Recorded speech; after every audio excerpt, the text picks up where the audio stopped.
Hi, this is Tony Agnesi, and welcome to this edition of the Storytellers. This is episode 12 of our third season of the Storytellers. It debuts on Wednesday evenings at 6 p.m.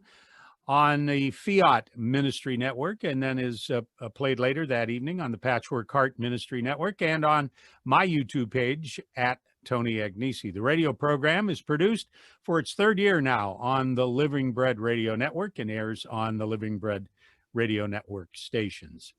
Each week on the program, we feature an inspirational guest and discuss not only their personal faith journeys and the ministries they share as authors, as speakers, bloggers, and radio and television hosts. And today we have not only a fascinating topic, but a fascinating speaker as well.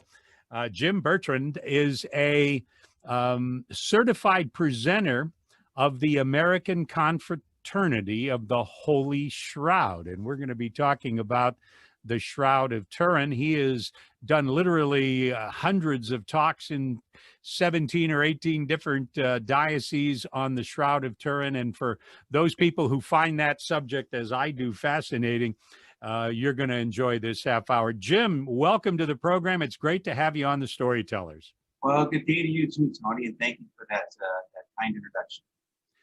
You know, for those people, and I'm sure we have a few people who are unfamiliar with the Shroud, give us a little background to kind of set the stage, if you will, for our discussion today. Sure. What we're talking about is a Jewish burial cloth. And the Jews have been burying their dead the same way for thousands of years.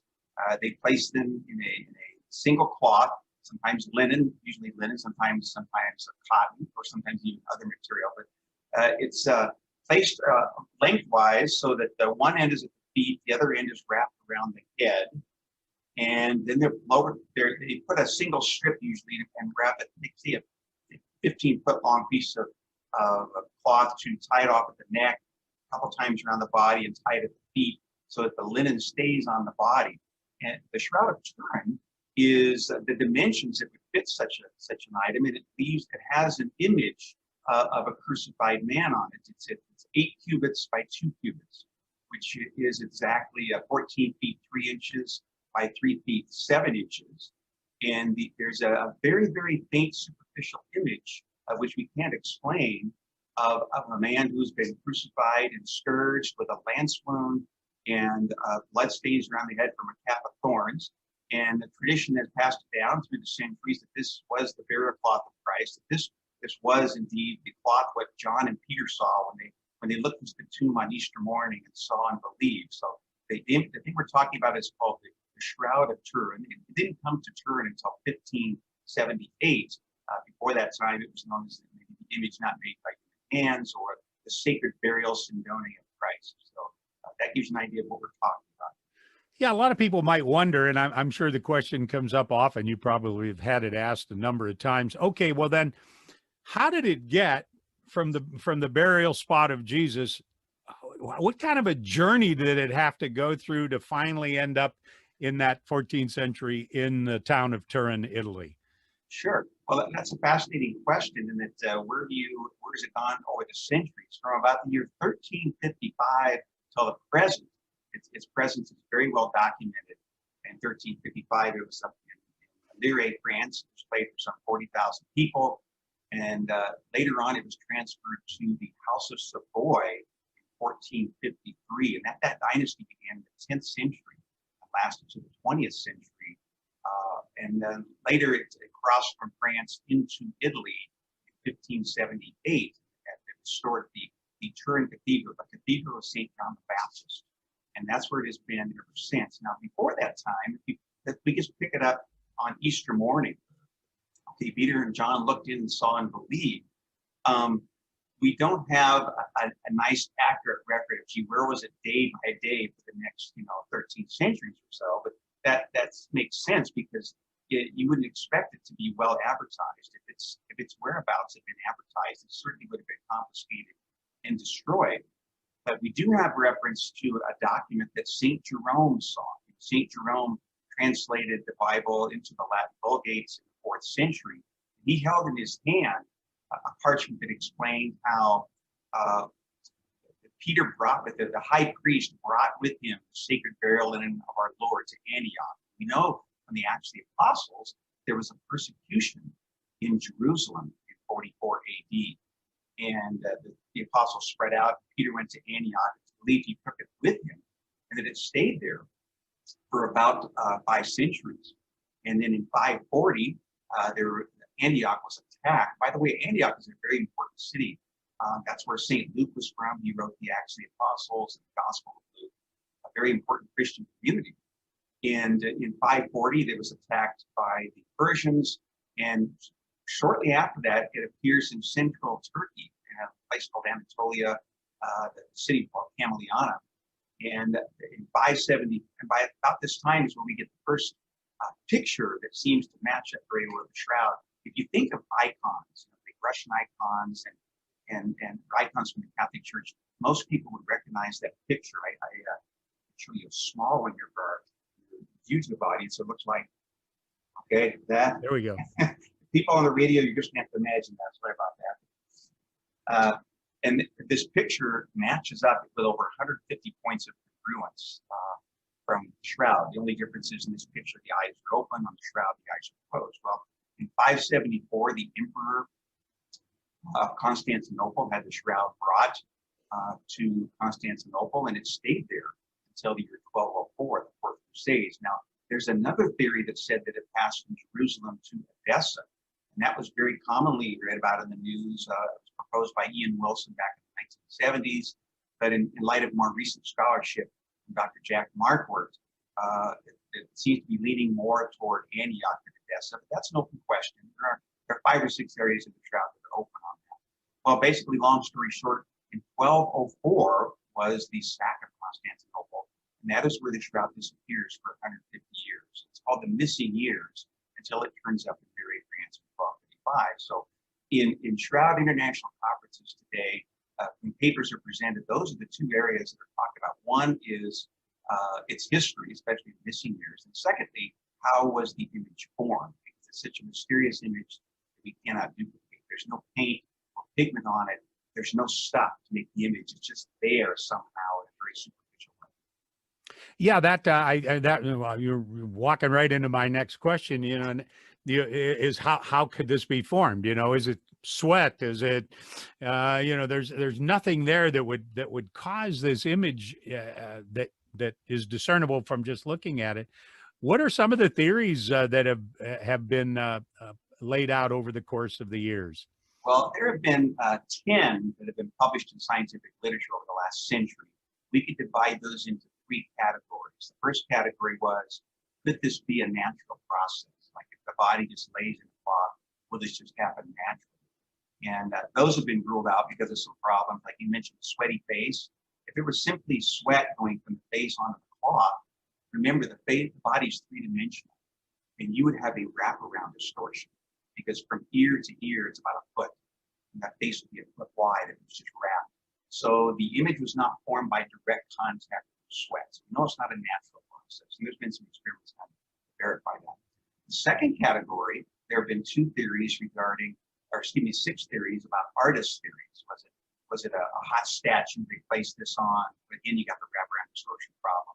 Was it a painting? Did someone invent photography back in the 13th century and not cash in on it until we discovered it in the 1800s? All of those artist theories have failed to account for some of the characteristics of the shroud. I'll give you a couple here. There are 17 traits about the shroud that we know of, and any type of image formation process has to account for all of those. One of them is that there's no side images. And so, gee, how could that be? Another one is it is so superficial. When one is close to the shroud, say within 4 or 5 feet of the actual shroud, you cannot see the image. All right. The reason you see it in replicas is because replicas are made on 4-foot printers with dye, and the dye soaks all the way through the thread. So you're seeing threads that are soaked. Now, the shroud will show blood stains and water stains, and those things that have soaked all the way through the thread.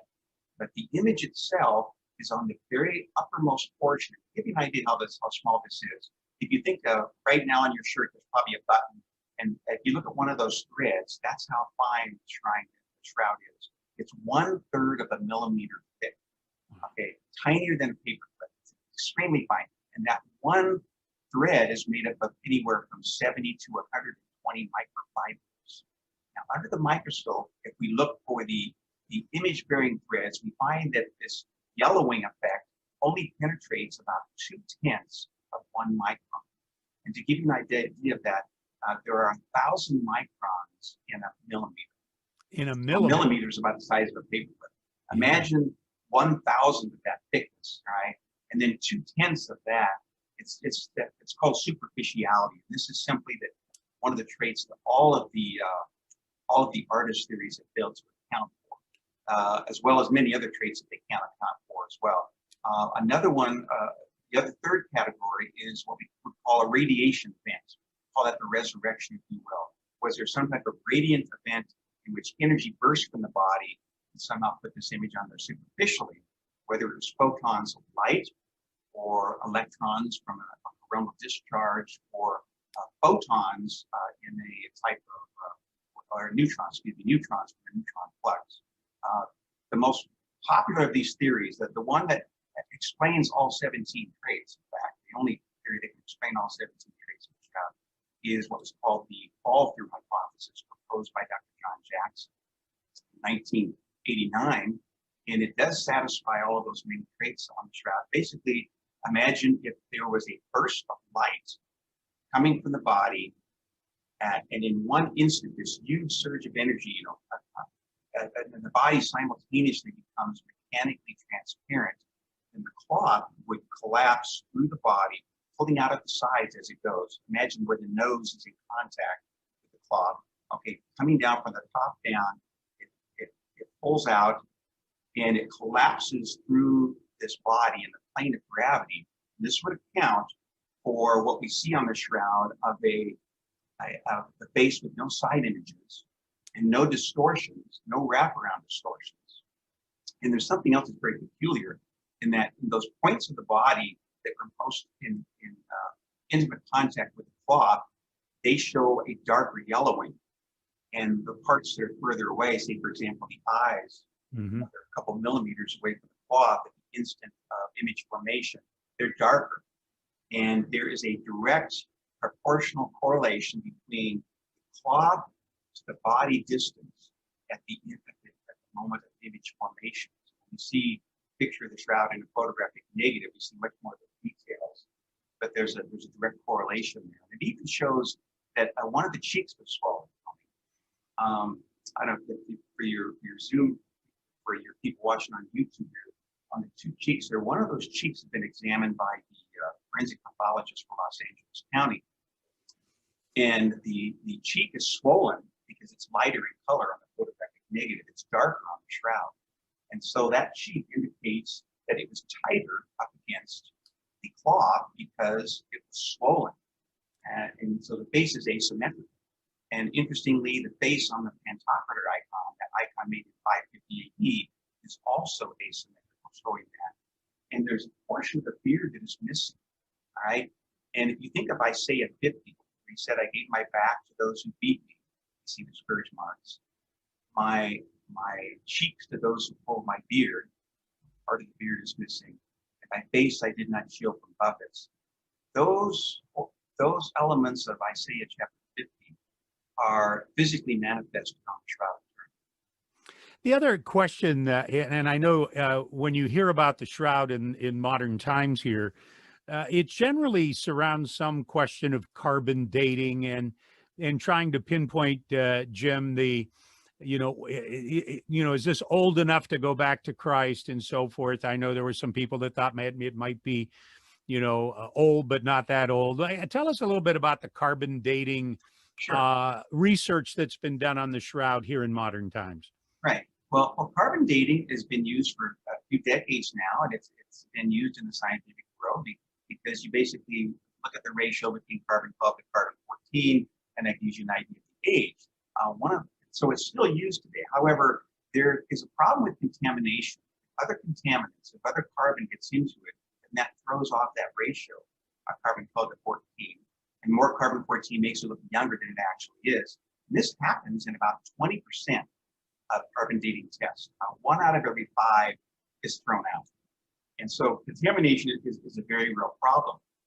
Well, in the 1988 test, there were 3 laboratories that were given a sample from the shroud, one in Tucson, Arizona, one from Oxford, England, one from Zurich, Switzerland. And Michael Tite of the Oxford laboratory, he was in charge of, actually he was in charge of the British Museum of Natural History.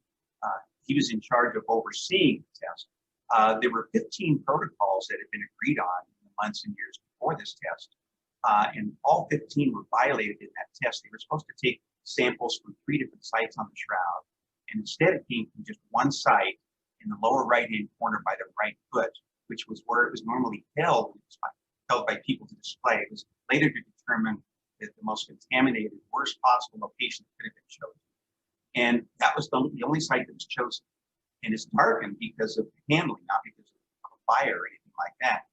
And those samples were all about the size of your thumbnail. And those were published in 1989.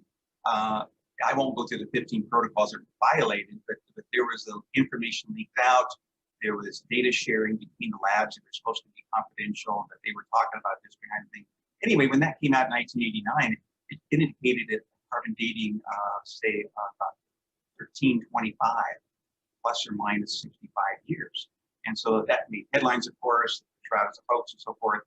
Well, right away, some other scientists started looking at some of the data that was published in Nature magazine, published this, and they found there were some errors, some significant errors, in such that every inch of the cloth gets a century younger as you go from the outside of the cloth to the inside of the cloth. At that rate, it would be thousands of years into the future. So it was suspect and challenged from the very beginning, but it could never be proven because the labs did not publish their raw data. They didn't publish what the machines actually said. Well, there's something called the Freedom of Information Act. Mm-hmm. It's an international law, and a European by the name of Tristan Casabianca was able to invoke that law, and the courts opened, of course, the labs to share their data. And indeed, when the true data was shown in 2019, the discrepancy between this cloth that was supposed to be adjacent to each other, all these little pieces, were so heterogeneous and disparate that they did what's called a chi-square test on it. What are the chances of that happening? Almost infinitesimal. It's called significant deviation. There's acceptable deviation, you can be off a little bit, and then there's significant deviation. This showed significant deviation. So the test was always suspect, but it was proven to be invalid in 2019. So in the scientific world, the carbon dating test of 1988 is no longer an issue. But my guess is among the general population, there are people that probably think that it's still an undecided 50-50 thing. Yeah. It's simply not the case. Let's talk a little bit about what makes the shroud so relevant today, and why are so many people inviting you to speak? What is the attraction in 2020 of the Shroud of Turin? Sure. Well, many people have had a difficult year of living in isolation, living in fear. And when we get so distracted by, the moment-to-moment things that we're going through, we lose track of the big picture. Where am I going? I'm going towards eternity. We're going to step into eternity. And what the shroud does is it provides this very real cloth with a real image of who we believe to be Christ. And by the way, he was 5 feet 10 inches, about 170 pounds. It makes Christ very real. I gave this to a seminary once.